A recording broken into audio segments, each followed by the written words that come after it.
जय श्री कृष्णा। राधे राधे।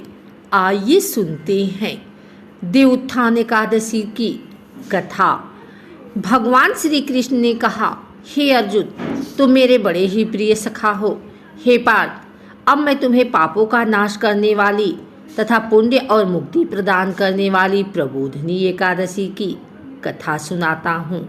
श्रद्धापूर्वक श्रवण करो।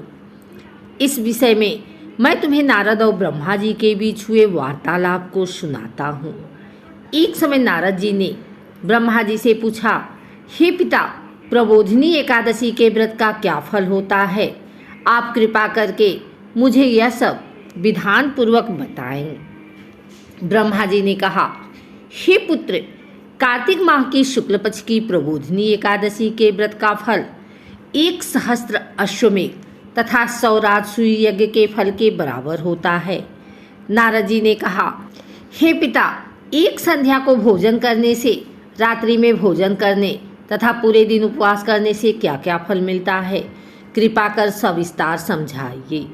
ब्रह्मा जी ने कहा, हे नारद, एक संध्या को भोजन करने से 2 जन्म के तथा पूरे दिन उपवास करने से 7 जन्म के सभी पाप नष्ट हो जाते हैं। जिस वस्तु का त्रिलोक में मिलना दुष्कर है, वह वस्तु भी प्रबोधिनी एकादशी के व्रत से सहज ही प्राप्त हो जाती है। प्रबोधिनी एकादशी के व्रत के प्रभाव से बड़े से बड़ा पाप भी क्षण मात्र में ही नष्ट हो जाता है। पूर्व जन्म के किए हुए अनेक बुरे कर्मों को प्रबोधिनी एकादशी का व्रत क्षण भर में नष्ट कर देता है। जो मनुष्य अपने स्वभाव अनुसार प्रबोधिनी एकादशी का विधान पूर्वक व्रत करते हैं, उन्हें पूर्ण फल प्राप्त होता है। हे पुत्र, जो मनुष्य श्रद्धा पूर्वक इस दिन किंचित मात्र पुण्य करते हैं, उनका वह पुण्य पर्वत के समान अटल हो जाता है। जो मनुष्य अपने हृदय के अंदर ही ऐसा ध्यान करते हैं कि प्रबोधिनी एकादशी का व्रत करूँगा, उनके 100 जन्म के पाप नष्ट हो जाते हैं। जो मनुष्य प्रबोधिनी एकादशी को रात्रि जागरण करते हैं, उनकी बीती हुई तथा आने वाली 10 पीढ़ियाँ विष्णु लोक में जाकर वास करती हैं और नरक में अनेक कष्टों को भोगते हुए उनके पितृ विष्णु लोक में जाकर सुख भोगते हैं। हे नारद, रक्त बहाव आदि विकिट पाप भी प्रबोधिनी एकादशी के दिन रात्रि को जागरण करने से नष्ट हो जाते हैं। प्रबोधिनी एकादशी को रात्रि को जागरण करने का फल अश्वमेघ आदि यज्ञों के फल से भी ज्यादा होता है। सभी तीर्थों में जाने तथा गौ, स्वर्ण भूमि आदि के दान का फल प्रबोधिनी के रात्रि के जागरण के फल के बराबर होता है। हे पुत्र, इस संसार में उसी मनुष्य का जीवन सफल है जिसने प्रबोधिनी एकादशी के व्रत द्वारा अपने कुल को पवित्र किया है। संसार में जितने भी तीर्थ हैं तथा जितने भी तीर्थों की आशा की जा सकती है, वह प्रबोधिनी एकादशी का व्रत करने वाले के घर में रहते हैं। प्राणी को सभी कर्मों को त्यागते हुए भगवान श्री हरि की प्रसन्नता के लिए कार्तिक माह की प्रबोधिनी एकादशी का व्रत अवश्य करना चाहिए। जो मनुष्य इस एकादशी व्रत को करता है, वह धनवान, योगी, तपस्वी तथा इंद्रियों को जीतने वाला होता है, क्योंकि एकादशी भगवान विष्णु को अत्यंत प्रिय है।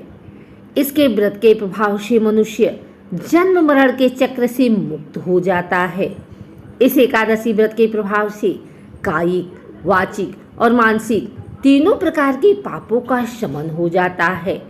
इस एकादशी के दिन जो मनुष्य भगवान विष्णु की प्राप्ति के लिए दान, तप, होम, यज्ञ आदि करते हैं, उन्हें अंत्य पुण्य की प्राप्ति होती है।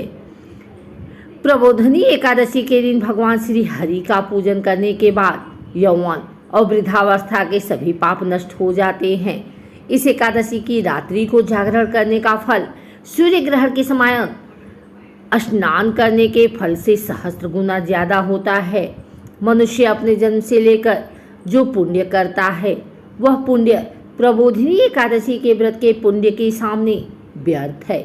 जो मनुष्य प्रबोधिनी एकादशी का व्रत नहीं करता, उसके सभी पुण्य व्यर्थ हो जाते हैं।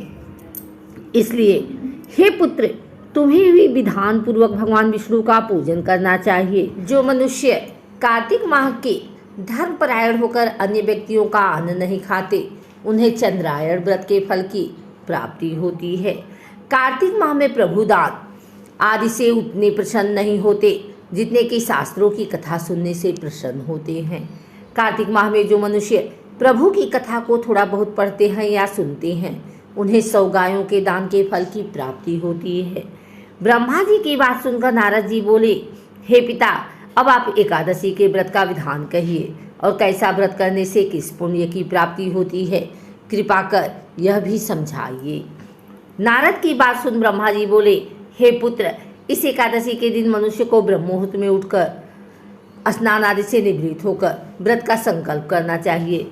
उस समय भगवान विष्णु से प्रार्थना करनी चाहिए कि हे प्रभु, आज मैं निराहार रहूंगा और दूसरे दिन भोजन करूंगा, इसलिए आप मेरी रक्षा करें। इस प्रकार प्रार्थना करके भगवान का पूजन करना चाहिए और व्रत प्रारंभ करना चाहिए। उस रात्रि को भगवान के समीप गायन, नृत्य, बाजे तथा कीर्तन करते हुए रात्रि व्यतीत करनी चाहिए। प्रबोधिनी एकादशी के दिन कृपणता को त्याग कर बहुत से पुष्प, अगर, धूप आदि से भगवान की आराधना करनी चाहिए। शंख के जल से भगवान को अर्घ देना चाहिए। इसका फल तीर्थदान आदि से करोड़ गुना अधिक होता है। जो मनुष्य अगस्त्य पुष्प से भगवान का पूजन करते हैं, उनके सामने इंद्र भी हाथ जोड़ता है। कार्तिक माह में जो बिल्वपत्र से भगवान का पूजन करते हैं, उन्हें अंत में मुक्ति मिलती है। कार्तिक माह में जो मनुष्य तुलसी जी से भगवान का पूजन करता है, उसके 10,000 जन्मों के सभी पाप नष्ट हो जाते हैं। जो मनुष्य इस माह में श्री तुलसी जी के दर्शन करते हैं या स्पर्श करते हैं या ध्यान करते हैं या कीर्तन करते हैं या रोपण करते हैं अथवा सेवा करते हैं, वे 1000 कोटि युग तक भगवान विष्णु के लोक में वास करते हैं। जो मनुष्य तुलसी का पौधा लगाते हैं, उनके कुल में जो पैदा होते हैं, वे प्रलय के अंत तक विष्णु लोक में रहते हैं। जो मनुष्य भगवान का कदम पुष्प से पूजन करते हैं, वह यमराज के कष्टों को नहीं पाते। सभी कामनाओं को पूरा करने वाला भगवान विष्णु कदम पुष्प को देखकर अत्यंत प्रसन्न होते हैं। यदि उनका कदम पुष्प से पूजन किया जाए तो इससे उत्तम बात और कोई नहीं है। जो गुलाब के पुष्प से भगवान का पूजन करते हैं, उन्हें निश्चित ही मुक्ति प्राप्त होती है। जो मनुष्य बकुल और अशोक के पुष्पों से भगवान का पूजन करते हैं, वे अनंत काल तक सुख से रहित रहते हैं। जो मनुष्य भगवान विष्णु का सफ़ेद और लाल कनेर के फूलों से पूजन करते हैं, जो मनुष्य भगवान श्री हरि को प्रसन्न करते हैं, दुर्वादल ले पूजन करते हैं, वे पूजा के फल से 100 गुना ज़्यादा फल पाते हैं। जो भगवान का समीपत्र से पूजन करते हैं, वे भयानक यमराज के मार्ग को सुगमता से पार कर जाते हैं। जो मनुष्य चंपक पुष्प से भगवान विष्णु का पूजन करते हैं, वे जीवन मृत्यु के चक्र से मुक्त हो जाते हैं। जो मनुष्य स्वर्ण का बना हुआ केतकी पुष्प भगवान को अर्पित करते हैं, उनके करोड़ों जन्म के पाप नष्ट हो जाते हैं। जो मनुष्य पीले और रक्तवर्ण कमल के सुगंधित पुष्पों से भगवान का पूजन करते हैं, उन्हें श्वेत द्वीप में स्थान मिलता है। इस प्रकार रात्रि में भगवान के पूजन करके प्रातःकाल शुद्ध जल की नदी में स्नान करना चाहिए। स्नान करने के उपरांत भगवान की स्तुति करते हुए घर जाकर भगवान का पूजन करना चाहिए। इसके बाद ब्राह्मणों को भोजन कराना चाहिए और दक्षिणा देकर आदर सहित उन्हें प्रसन्नतापूर्वक विदा करना चाहिए। इसके बाद गुरु की पूजा करनी चाहिए और ब्राह्मणों को दक्षिणा देकर नियम को छोड़ना चाहिए। जो मनुष्य रात्रि स्नान करते हैं, उन्हें दही और शहद दान करना चाहिए। जो मनुष्य फल की आशा करते हैं, उन्हें फल दान करना चाहिए। तेल की जगह घी और घी की जगह दूध, अन्नों में चावल दान करना चाहिए। जो मनुष्य इस व्रत में भूमि पर शयन करते हैं, उन्हें सभी वस्तुओं सहित सैया दान करना चाहिए। जो मौन धारण करते हैं, उन्हें स्वर्ण सहित तिल दान करना चाहिए। जो मनुष्य कार्तिक माह में खड़ाऊ धारण नहीं करते, उन्हें खड़ाऊ दान करनी चाहिए। जो इस माह में नमक त्यागते हैं, उन्हें शक्कर दान करनी चाहिए। जो मनुष्य नित्य प्रति देव मंदिरों में दीपक जलाते हैं, उन्हें स्वर्ण या तांबे के दीपक को घी तथा बत्ती सहित दान करना चाहिए। जो मनुष्य चातुर्मासीय व्रत में किसी वस्तु को त्याग देते हैं, उन्हें उस दिन से उस वस्तु को पुनः ग्रहण करना चाहिए। जो मनुष्य प्रबोधिनी एकादशी के दिन विधानपूर्वक व्रत करते हैं उन्हें अनंत सुख की प्राप्ति होती है और अंत में स्वर्ग को जाते हैं।